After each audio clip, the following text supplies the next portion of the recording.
Right welcome back to big TV digital exclusive big breaking news చూస్తున్నాం. కాకినాడలో ఒక తండ్రి రాసిన మరణ శాసనం ఇప్పుడు వైరల్ గా మారింది.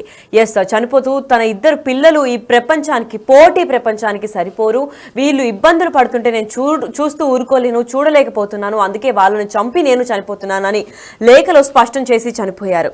ఇద్దరు కుమారులను చంపేసి ఊరేసుకున్నాడు ఒక తండ్రి. తన పిల్లలు పోటీ ప్రపంచంలో రాణించలేకపోతున్నారని సూసైడ్ నోట్ లో కూడా మెన్షన్ చేశారు. అంతేకాకుండా కాళ్లకు చేతులకు తాళ్లు కట్టేసి బకెట్ లో ముంచి అలాగే చంపేశారు. నిండుగా ఉండే బకెట్ లో ఊపిరాడినంత వరకు అలాగే ముంచి దాని తర్వాత చంపేసి తిని కూడా చనిపోవడం జరిగింది. పిల్లల్ని అత్యంత దారుణంగా చంపేసిన తండ్రి గురించి కీలక విషయాలు కూడా వెల్లడించిన సైకియాట్రిస్ట్ కూడా వెలుగులోకి వచ్చారు. అంతేకాకుండా తల్లిదండ్రులు మానసికంగా కూడా ధైర్యంగా ఉండాలని కూడా చెప్పుకొచ్చారు. సొసైటీ ప్రెషర్ తో ప్రాణాలు తీసుకోవద్దు, చావే అన్నిటికీ పరిష్కారం అస్సలు కాదు అని కూడా చెప్పారు. అంతేకాకుండా పిల్లలతో కలిసి సమయం ప్రతిరోజు గడపాలి అని కూడా చెప్పుకుంటూ వచ్చారు. అంతేకాకుండా పిల్లల భవిష్యత్తు గురించి ఇప్పటి నుంచి ఆందోళన వ్యక్తం చేయాల్సిన అవసరం లేదు. ఎందుకంటే 10 ఏళ్ల తర్వాత ఎవరు ఎలా ఉంటారో ఇప్పుడే మనం ఎవరం ప్రిడిక్ట్ చేయలేము. దాని గురించి భయపడి ఇప్పుడే ప్రాణాలు తీసుకోవడం కరెక్ట్ కాదు అని కూడా సైకియాట్రిస్ట్ చెప్పారు. అంతేకాకుండా ఇప్పుడు ఈ ఘటనకు సంబంధించి ఎందుకు తిను ఇలా డిమోటివేట్ ఫీల్ అయ్యి ఇద్దరు పిల్లల్ని పసి ప్రాణాలు, ఒకరు యూకేజీ ఇంకొకరు ఫస్ట్ స్టాండర్డ్ చదువుతున్న ప్రాణాలని చంపి తను కూడా చనిపోవడానికి గల కారణాలు ఏంటి, ఆ ఇళ్లను ఒక్కదాన్నే చేసేశారు, ఎందుకు ఇంతటి క్లిష్ట డెసిషన్ తీసుకున్నారు, ఎందుకు ఇలాంటి క్రూరమైన థాట్ తనకు వచ్చింది అనే దానిపైన ఫ్యామిలీ మెంబర్స్ కూడా మాట్లాడడం జరిగింది. ఫ్యామిలీ మెంబర్స్ తిను చాలా ధైర్యవంతుడు, ఎప్పుడు అలా చేయరు, ఫైనాన్షియల్ గా కూడా చాలా స్ట్రాంగ్ గానే ఉంటారు, ఫ్యామిలీలో కూడా సపోర్ట్ బాగానే ఉంటుంది, తన భార్య సైడ్ నుంచి పిల్లల సైడ్ నుంచి కూడా మంచి సపోర్ట్, ఇంకా లవబుల్ ఫ్యామిలీని ఎందుకు ఇలా చేశారన్నది అంతు చిక్కట్లేదు అని కూడా చెప్పుకుంటూ వచ్చారు. మరి ప్రస్తుతం 1 lakh పర్ యానం స్కూల్ నుంచి 80,000 కి మార్చారు. మోస్ట్ ఆఫ్ ద టైం పిల్లల భవిష్యత్తు గురించి గిల్టీ ఫీల్ అయిపోయి ఒకసారి వాళ్ళని చంపేసి నేను చచ్చిపోతే దీనికి పరిష్కారంగా భావిస్తూ ఇలా చేసుంటారు అని కూడా చెప్పారు. అసలు వాళ్ళ ఫ్యామిలీ మెంబర్స్ ఏం మాట్లాడారు ఒకసారి విందాం.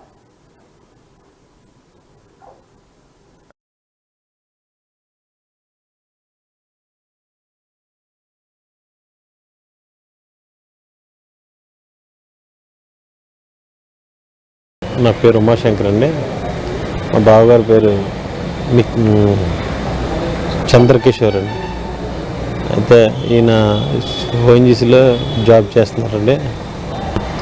విపరీతమైన ఆత్మన్యూనత భావంతో పిల్లల్ని చదివించాలన్న ఒకే ఒక లక్ష్యంతో ఆయన ఉండేవారు. అయితే పిల్లల్ని రీసెంట్గా ఒక స్కూల్ మార్చారు. 2 లక్షల ఫీజు ఉన్న స్కూల్ నుంచి 80,000 ఫీజు ఉన్న స్కూల్కి మార్చారు. ఇద్దరికి 80,000 కట్టేవారు. నేను చేసింది తప్పేమో అన్న ఒకే ఒక భావన ఆయనకి విపరీతంగా మనసులో దోచింది. దాంతో మా చెల్లెల్ని హోలీ వేడుకల్లో తీసుకెళ్ళి అక్కడ పిల్లల్ని అక్కడ కాసేపు ఉంచి అక్కడి నుంచి పిల్లల్ని స్కూల్ యూనిఫామ్ కుట్టిస్తానని చెప్పి ఆవిడని అక్కడ వదిలేసి స్కూల్ యూనిఫామ్ కుట్టిస్తానని ఇంటికి తీసుకొచ్చి ఇంటి దగ్గర యగాయిత్యానికి పాల్పడ్డారండి. ఆయన వైపు ఇటువైపు బంధువులు ఉన్నారు, అటువైపు బంధువులు ఉన్నారు. ఏ విధమైన ఫైనాన్షియల్ ఇబ్బందులు ఏమీ లేవండి. మానసిక ఇబ్బందులు లేవు, ఫైనాన్షియల్ ఇబ్బందులు లేవు, తల్లిదండ్రుల ప్రెజర్ లేదు, అత్తమామల ప్రెజర్ లేదు, ఎవరికి ఏ విధమైన ఇబ్బందులు లేవు. Happy family. ఇటువైపు మా బంధువులకి అటువైపు వాళ్ళ బంధువులకి కూడా అందరూ ఒకరికొకరు నీకు నేనున్నాను, నువ్వు ఉన్నావన్న ఇదిలో ఉన్న బంధువుల్ని ఇలా చేశారని ఆయన ఇలా చేయడం మాకే దిగ్భ్రాంతి కలిగజేసిందండి. ఇలాగా చేస్తారని మా వైపు బంధువులు కానీ వాళ్ళ వైపు బంధువులు కానీ ఎవరు కూడా ఊహించలేదు. మేము ఇంకా దిగ్భ్రాంతిలోనే ఉన్నాం. దీనికి ఇంతకు మించి నేను థ్యాంక్ యూ. ఈ వానపల్లి చంద్రకిషోర్, ఇతను ఓఎన్జీసీలో అకౌంటెంట్గా పనిచేస్తాడు. 37 సంవత్సరాలు. ఇతని వైపు తనుజ సాయిరాని. వీళ్ళకి 2017లో మ్యారేజ్ అయింది. 2 పిల్లలు, వానపల్లి జోషిత్ అండ్ వానపల్లి నిఖిల్. 7 సంవత్సరాలు 6 సంవత్సరాలు. ఒక అబ్బాయి ఫస్ట్ క్లాస్ చదువుతున్నాడు, ఇంకొక అబ్బాయి యూకేజీ చదువుతున్నాడు. ఇద్దరు కూడా విద్యాంజలి స్కూల్లో చదువుతున్నారు. వీళ్ళ యొక్క ఎడ్యుకేషన్ సరిగ్గా లేదని లిటిల్ వుడ్ స్కూల్ నుంచి విద్యాంజలి స్కూల్కి ఈ సంవత్సరం మార్చడం జరిగింది. నిన్న హోలీ పండగ సందర్భంగా ఓఎన్జీసీ ఆఫీస్కి వెళ్ళటం జరిగింది. వెళ్ళిన తర్వాత పిల్లల యొక్క యూనిఫామ్ కొలతలు సరిచేయించుకొస్తాను అని చెప్పేసి పిల్లలిద్దరిని తీసుకుని వెంటనే వచ్చేస్తాను, నువ్వు ఇక్కడే ఉండండి భార్యని హోలీ వేడుకల్లో ఓఎన్జీసీ దగ్గర ఉంచేసి ఇతను పిల్లల ఇద్దరిని తీసుకొచ్చి ఇంటికి వచ్చేసి వాళ్ళ యొక్క కాళ్ళు చేతులు కట్టేసి కళ్ళకి గంతలు కట్టేసి బకెట్లో నీళ్ళు పెట్టేసి తలకాయ ఇందులో పెట్టేసి పిల్లలిద్దరిని చంపేయడం జరిగింది. తదనంతరం ఇతను కూడా ఉరి వేసుకుని చనిపోవడం జరిగింది. ఇది విషయం. కారణం ఏంటంటే ఒక సూసైడ్ నోట్ కూడా రాయటం జరిగింది. ఈ పిల్లలిద్దరు కూడా పోటీ ప్రపంచంలో పిల్లలు సరిగ్గా చదవట్లేదు. వీళ్ళు ఈ పోటీ ప్రపంచంలో వీళ్ళు ఎదగలేరు. వీళ్ళు ఎదగకపోతే సరిగ్గా చదవకపోతే భవిష్యత్తులో వీళ్ళ కష్టాలు పడవలసి వస్తుంది. వీళ్ళ కష్టాలు పడటం నేను చూడలేను కాబట్టి నేను చనిపోతున్నాను, నాతో పాటు వీళ్ళిద్దరిని తీసుకుపోతున్నాను అని చెప్పేసి ఆ పిల్లలిద్దరినీ కూడా నిర్దాక్షిణ్యంగా ఇతను అందులో కాళ్ళు చేతులకు కళ్ళకి గంతలు కట్టి బకెట్లో వాటర్లో ముంచేసి ఊపిరాడకుండా చేసేసి ఇతను కూడా ఊరేసుకుని చనిపోవడం జరిగింది. ప్రస్తుతం అది. విన్నారు కదా. అయితే కుటుంబ సభ్యులు కూడా ఎలా ఫీల్ అవుతున్నారు, ఏం చెప్పారు, తన మనస్తత్వం ఎలాంటిది, ఎంత బాగుండే వాళ్ళు ఫ్యామిలీతో, ఇలాంటి ఎందుకు డిసిషన్ తీసుకున్నారని వాళ్ళు కూడా చెప్పలేని పరిస్థితి అయితే కనిపిస్తోంది. మరి ఇలాంటి ఇన్సిడెంట్స్ గురించి సైకియాట్రిస్ట్ కూడా మాట్లాడడం జరిగింది. ఎందుకు ఇలా జరుగుతుంది, ఇదేమైనా డిజార్డరా లేదంటే అప్పటికప్పుడు అనిపించి తీసుకున్న డెసిషనా, అసలు దీని గురించి ఇలాంటి ఘటనల గురించి సొసైటీని కూడా అడ్రస్ చేస్తూ సైకాలజిస్ట్ ఏం మాట్లాడారో ఒకసారి విందాం. కాకినాడ జిల్లా తోట సుబ్బారావు నగర్లో జరిగినటువంటి సంఘటన 2 తెలుగు రాష్ట్రాల్లో సంచలనం సృష్టించింది.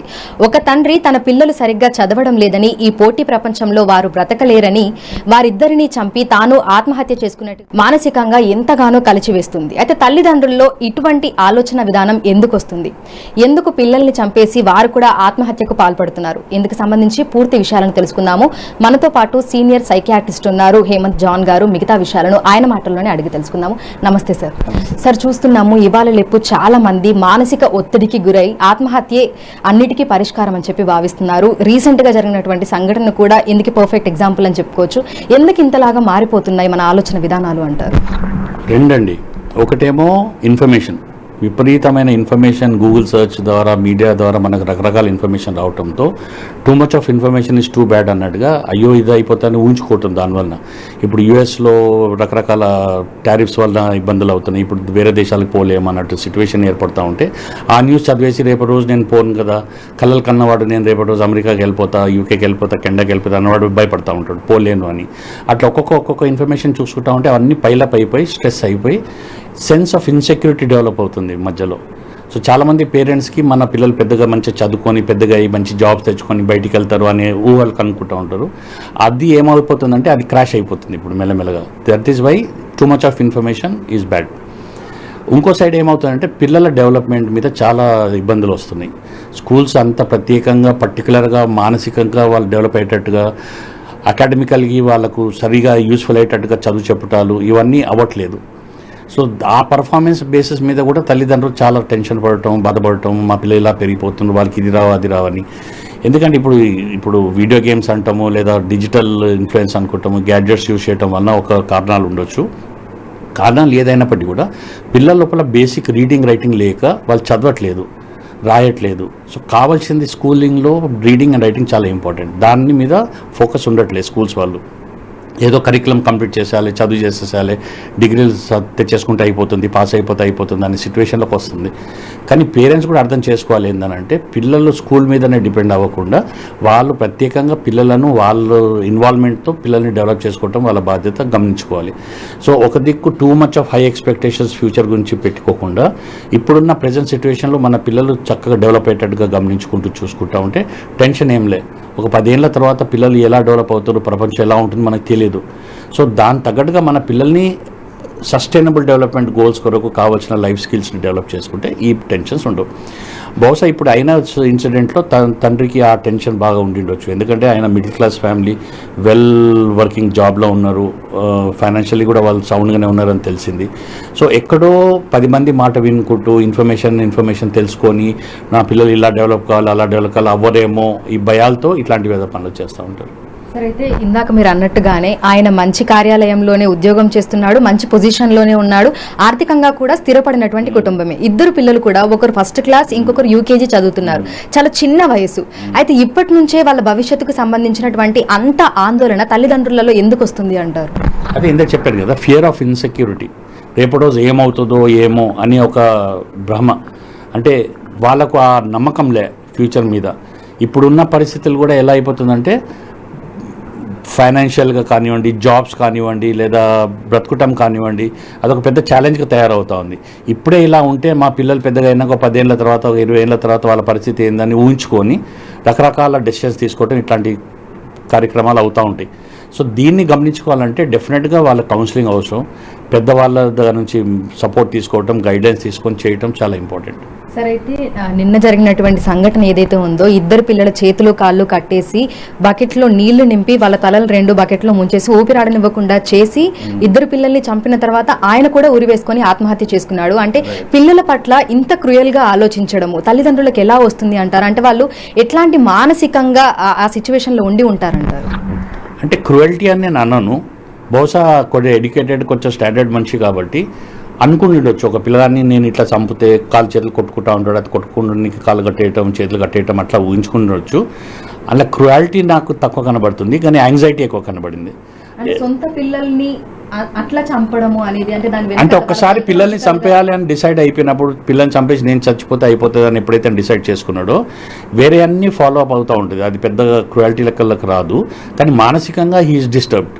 ఆ డిస్టర్బ్ అవటంతో ఏమైంది, 10 మంది మధ్యలో హోలీలో అయిండొచ్చు, ఎందుకంటే సెలబ్రేషన్కి వెళ్ళారు, 10 మంది ఎంప్లాయీస్ ఉన్నారు, డిస్కషన్స్ అయ్యిండొచ్చు, ఎవరు ఎట్లా లైఫ్ ఎట్లా అయిపోతుంది అని మాటలు వచ్చిండొచ్చు. అవన్నీ ఊహించుకొని సడన్గా too much to take it at one time అన్నట్టుగా ఆ మూమెంట్లో అట్లా డిసైడ్ చేసిండొచ్చు. అయితే ఆయన కూడా ఆత్మహత్య చేసుకొని చనిపోయాడు. అంటే ప్రతి దానికి చావే పరిష్కారం అని చెప్పి ఇవాళ రేపు ఏ వయసు వాళ్ళు చూసుకున్నా కూడా, ఈవెన్ చిన్న పిల్లలు, మొన్నే మనం మాట్లాడుకున్నాము, ఒక అబ్బాయి స్కూల్లో టీచర్ తిట్టాడని చెప్పి తోటి విద్యార్థులు ఏదో అన్నారని అతను కూడా చనిపోయాడు. ఎందుకంటే ప్రతి దానికి చావే పరిష్కారం అని ఎందుకు అనుకుంటున్నారు సార్? మన దగ్గర మన సొసైటీలో ఫిజికల్ మెయింటెనెన్స్, ఫిట్నెస్కి ఎక్కువ ఇంపార్టెన్స్ ఇస్తాము. మెంటల్ ఫిట్నెస్ చాలా చాలా ఇంపార్టెంట్. దాన్ని చాలామంది అసలు పట్టించుకోరు. కనీసం పూర్వకాలంలో భక్తి చేయటం, దేవుని మొక్కటము, ప్రార్థన చేసుకోవటం, లేదంటే ఏదన్నా రకరకాల రిచువల్స్లో, ఫెస్టివల్లో ఇన్వాల్వ్ అయ్యేది ఉంటుంది. ఇప్పుడు అది చాలా తగ్గిపోయినాయి. స్పిరిచువాలిటీ అనేది లేకుండా అయిపోయింది.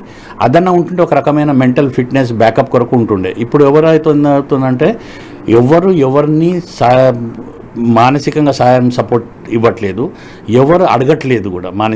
అసలు మానసికంగా నాకు ఇబ్బంది ఉందని దాన్ని యాక్సెప్ట్ చేయని కూడా కింద మీద అవుతున్నారు. So somewhere things are not going well. అంటే మానసికంగా మనుషులు మెంటల్ హెల్త్ని మెయింటైన్ చేయడం చాలా చాలా ఇంపార్టెంట్. అంటే ఒక క్రైసిస్ వచ్చే సిచ్యువేషన్ దాకా కాకుండా రెగ్యులర్గా మనం మానసికంగా, శారీరకంగా మనం ఎలా శరీరాన్ని మెయింటైన్ చేస్తామో అలాగే మన మనసును కూడా మనం మెయింటైన్ చేయడానికి కొన్ని చర్యలు తీసుకోవటం, మెడిటేషన్ చేయటం, భజనలు చేసుకోవటాలు, గ్రూప్లో స్పిరిచువల్ యాక్టివిటీస్ చేయటం, ఇవన్నీ చేస్తే డెఫినెట్గా చాలా కలిసి వస్తుంది. అయితే గతంతో పోల్చుకుంటే ప్రస్తుతం అన్ని కూడా చిన్న చిన్న కుటుంబాలు అయిపోతున్నాయి. తల్లిదండ్రులు ఇద్దరు ఉద్యోగస్తులే అవుతున్నారు. పిల్లలతో మాట్లాడి వాళ్ళతో టైం స్పెండ్ చేసే అంత సమయం కూడా ఉండట్లేదు. ఈ నేపథ్యంలోనే తల్లిదండ్రులకు పిల్లలకు మధ్య కూడా గ్యాప్ అనేది వచ్చేస్తుంది. పిల్లల మెంటాలిటీ మారిపోతుంది. ఎట్ ద సేమ్ టైం సొసైటీలో ఉన్న ఈ పోటీ ప్రపంచాన్ని దృష్టిలో పెట్టుకుని తల్లిదండ్రులు కూడా మానసికంగా చాలా ఒత్తిడికి గురవుతున్నారు. అయితే మున్ముందు ఇట్లాంటి చర్యలు జరగకుండా, ఎవరు మళ్ళీ ఆత్మహత్యలకు పాల్పడకుండా వాళ్ళలో ఎటువంటి మార్పులు వస్తే బాగుంటుంది అంటారు? అవేర్నెస్ క్రియేట్ చేయటం అండి. ఎంత అవేర్నెస్ క్రియేట్ చేసి ఓరియంటేషన్ సెషన్ చేసి గ్రూప్ సిట్టింగ్స్ చేయటం, పబ్లిక్కి ఓరియంటేషన్ సెషన్ చేయటం, లెక్చర్స్ ఇవ్వటం, అదొకటి మార్గం అండి, వేరే ఏం లే. ఎందుకంటే పబ్లిక్కి మన మనసును ఎలా హ్యాండిల్ చేసుకోవాలి, మన ఉండే మానసిక బాధలు ఎలా హ్యాండిల్ చేసుకోవాలి తెలియదు. అది తెలుసుకునేటట్టుగా ఎవరైనా చెప్పేటోళ్ళు అవసరము. అది ఓరియంటేషన్ సెషన్స్ ద్వారా చాలా వర్కౌట్ అవుతుంది. మీడియా ద్వారా చాలా సెషన్స్ కండక్ట్ చేసుకోవచ్చు. పబ్లిక్ గ్రూప్ సిట్టింగ్స్లో, ఫంక్షన్స్లో, గెట్ టుగెదర్స్లో ఈ విషయాన్ని మీద చర్చ చేసుకోవటం చాలా ఇంపార్టెంట్. ఈ చర్చల వల్లనే మనుషులకు ఆధారం దొరుకుతుంది. అయితే కొత్తగా తల్లిదండ్రులు అయ్యే వాళ్ళు తమ పిల్లల విషయంలో ఎట్లాంటి జాగ్రత్తలు తీసుకోవాలి, ఏ విధంగా ఆలోచిస్తే బాగుంటుంది అంటారు సార్? పేరెంటింగ్ సెషన్స్ కంపల్సరీగా తీసుకోవాలండి. ఎందుకంటే ముందట్లాగా ఫ్యామిలీ పెద్దగా ఉంటుండే, తల్లిదండ్రులు ఉంటుండే, గ్రాండ్ పేరెంట్స్ ఉంటుండే, వాళ్ళు ఏదో మనకు సపోర్ట్ చేస్తుండే. ఇప్పుడు న్యూక్లియర్ ఫ్యామిలీస్ మీరు అన్నట్టుగా వాళ్ళకి ఆ గైడ్ చేసే ఫోర్సెస్ లేవు. దాని కొరకు పేరెంటింగ్ సెషన్స్ కంపల్సరీ మా లాంటి ప్రొఫెషనల్స్ ద్వారా కలవటము, ఒపీనియన్స్ తీసుకోవటము. ఇవాళ రేపు చాలామంది యంగ్ పేరెంట్స్ని గమనించాను, ఈ రీల్స్, షార్ట్స్ చూసుకుంటూ అందులో వచ్చే ఇన్ఫర్మేషన్తో వాళ్ళు ఏదో కొంచెం ఫాలోఅప్ చేసుకుంటూ అట్లా కొంచెం బెటర్. అసలు అది కూడా యూజ్ చేయకుండా టోటల్గా ఇగ్నోరెంట్ ఉన్న వాళ్ళతో ఇప్పుడు సమస్యలు వస్తాయి. సో ఎంత మనం వాళ్ళకు ఓరియంటేషన్, పబ్లిసిటీ చేసి వాళ్ళకు ఎడ్యుకేట్ చేస్తామో that is the only way to come out of it. Society ప్రభావం అనేది తల్లిదండ్రుల మీద, పిల్లల మీద చాలా ప్రభావం చూపిస్తుంది. కాబట్టి ఇంటి నుంచే ఏదైనా మనకు మొదలవుతుంది. కాబట్టి తల్లిదండ్రులు పిల్లల విషయంలో ఏ విధంగా ఉండాలి అంటారు? అంటే ఎంతసేపు చదువు ర్యాంకులు మాత్రమే కాదు, భవిష్యత్తులో బాగుండాలని ముందు నుంచే వాళ్ళందరూ భయాందోళనకు గురవడం కాదు. ఎట్లా ఉండాలి సార్ తల్లిదండ్రులు పిల్లలతోటి, ఏ విధంగా ఉండాలి? ఆ కొంచెం సమయం వాళ్ళకి దొరికే కొద్ది సమయంలో అయినా. ఇప్పుడు జనరల్గా మేము సజెస్ట్ చేసేది ఏంటంటే తల్లిదండ్రులు పిల్లల్ని గమనించుకోవాలి. పిల్లల్ని గమనిస్తే పిల్లల దగ్గర నుంచే సమస్యలను ఎట్లాంటి సొల్యూషన్స్ ఉంటాయో వాళ్ళకి సొల్యూషన్స్ దొరికిపోతాయి. ఇప్పుడు ఫర్ ఎగ్జాంపుల్ మీరు ఒక ప్రాబ్లం నా దగ్గర తీసుకొచ్చారనుకో, నేను ఇచ్చిన సజెషన్ అది రెగ్యులర్గా ఫిట్ అవుతుందో లేదో, అదే మీరు మీ పిల్లల్ని గమనించుకుంటూ ఉంటే మీకు సొల్యూషన్స్ అర్థమైపోద్ది. వీటికి ఈ ప్రాబ్లం ఉంది కాబట్టి ఇది చేస్తే నాకు వర్కౌట్ అవుతుందని మీకు మీరే. అసలు మనకు పిల్లలను గమనించే ఓపికనే లేదు, మనం గమనించుకునే సమయం లేదు, పిల్లలను గమనించే సమయం అసలుకే లేదు. కొంచెం టైం తీసి మన పిల్లల్ని మనం గమనించుకుంటే మీకు డెఫినెట్గా మీకు ఆధారం దొరుకుతుంది. అందులో పర్ఫెక్ట్ ఆధారం, పర్ఫెక్ట్ సొల్యూషన్స్ మీకు దొరుకుతుంది. So observing your own children at home is very important. So తల్లిదండ్రులకు కూడా మానసికంగా ధైర్యం అనేది కూడా రావాలి కదా సార్. అంటే చిన్న చిన్న వాటికి వాళ్ళు కూడా ఒత్తిడికి గురైపోయి ఇట్లాంటి పెద్ద పెద్ద నిర్ణయాలు తీసుకొని వాళ్ళ ప్రాణాలను వాళ్ళే తీసేసుకుంటున్నారు. సో తల్లిదండ్రుల్లో మానసికంగా వాళ్ళు ఎంత స్ట్రాంగ్ ఉండాలి అంటారు? స్ట్రాంగ్ ఉండడానికి ఏం చేయాలి అంటారు? పిల్లలతో కోఆర్డినేట్ చేయాలండి. ముందట్లాగా పిల్లలు చిన్నవాళ్ళు కదా వాళ్ళకి ఏం తెలియదని అట్లాంటి సిచ్యువేషన్ లేకుండా పిల్లలతో ఇంటరాక్ట్ అవుతూ పిల్లలు పేరెంట్స్ కోఆర్డినేట్ చేసుకుంటూ వర్కౌట్ చేస్తే వాళ్ళ సొల్యూషన్స్ వాళ్ళు సార్ట్అవుట్ చేసుకోవచ్చు. Thank you. సో ప్రస్తుతం మనం చూస్తే చిన్న పెద్ద తేడా లేకుండా ప్రతి ఒక్కరు కూడా మానసికంగా ఒత్తిడికి గురవుతున్నారు. ఇక ప్రతి దానికి పరిష్కారం చావే అనుకుంటున్నారు. ఇటీవల జరిగినటువంటి సంఘటన ప్రతి ఒక్కరిని కలిచివేసింది. కేవలం చదువు, సంపాదన ఇది మాత్రమే జీవితం కాదనేది ప్రతి ఒక్కరు గుర్తించాల్సినటువంటి అవసరం ఉంది. ఈ పోటీ ప్రపంచంలో బిజీ లైఫ్ స్టైల్లో తల్లిదండ్రులు పిల్లలతో సమయం గడపాల్సిన అవసరం ఉంది. వారికి ఏ విధంగా అవుతుంది, వారు ఎలాంటి మానసిక ఒత్తిడికి గురవుతున్నారు అనేది ప్రతి ఒక్క తల్లిదండ్రి కూడా తెలుసుకోవాల్సిన అవసరం ఉంది. ఇక తల్లిదండ్రులు కూడా మానసికంగా ధైర్యంగా ఉండి పిల్లలను జాగ్రత్తగా చూసుకోవాల్సిన అవసరం ఎంతైనా ఉందని సైకియాట్రిస్టులు సూచిస్తున్నారు. వీడియో జర్నలిస్ట్ గౌరవ్తో అంజుమా, బిగ్ టీవీ, హైదరాబాద్.